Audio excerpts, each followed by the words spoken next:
Live Q&A, here we go. It's been a while here, so let's jump right into this. Three questions that have come in over Instagram this week. Number one, will the Bank of Canada lower the rate on June 5th? I think this is a question that everybody's been talking about. I feel like I've been getting it all over Instagram. To be honest, I don't think anyone knows. I think we are going to see what happens over the next week. One thing I will say is don't let one decision influence what your plan is if you are considering buying or selling real estate.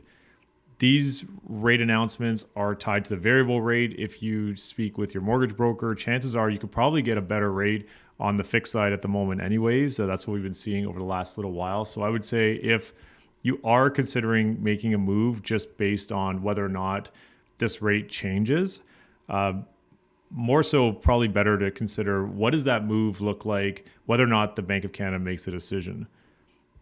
So hopefully that helps. I don't know what's going to happen on June the 5th. If I had to guess, I think they will do a 0.25 decrease, but I don't think 0.25 is quite enough to make a big difference from an affordability standpoint on the variable side. So the fixed side, we have been seeing rates much lower.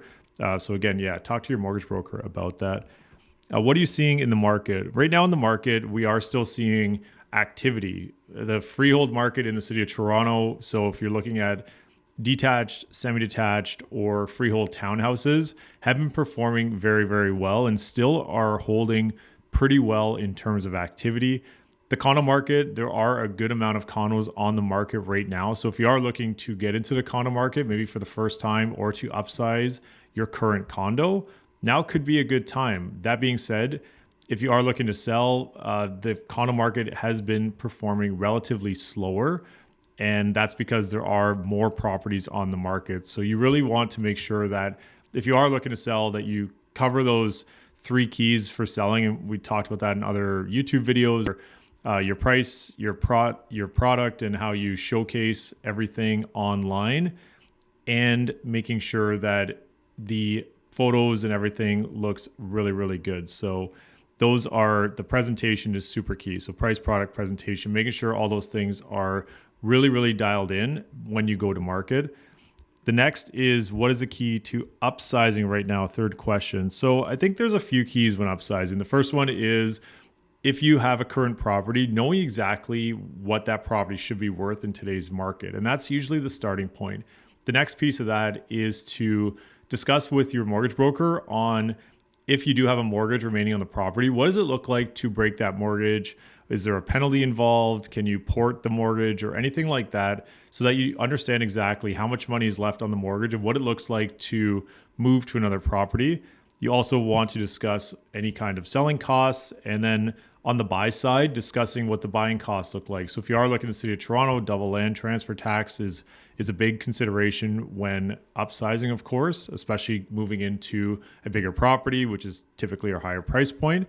And then the down payment. If you are looking to upsize and looking at those freehold properties right now, generally you are looking at a $1 million plus price point.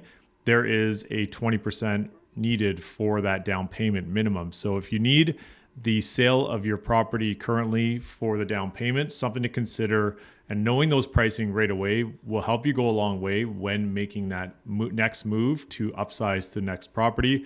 The other element of it is the freehold market is still active. So if you are looking to, for example, sell a condo and get into the freehold market, knowing which one to do first and discussing the options on whether to buy first or sell first are super important in today's market. And in general, you want to do both in the same market. So if the market is really active, for example, on both condos and on the freehold side, it's good to do both. But if one of the markets is not performing as well, so right now, if condos are not performing as well as the freehold market, knowing which one to do first and timing for both, also incredibly important. Hope those help. Live Q&A, maybe we should jump into these every Friday once again. If you have any questions, definitely drop them down below, and see you in a little bit on Instagram. Follow me Friday today. We'll get into some tours for some nice properties here in the city of Toronto. Have an awesome weekend. Enjoy the weather. It looks really nice out there.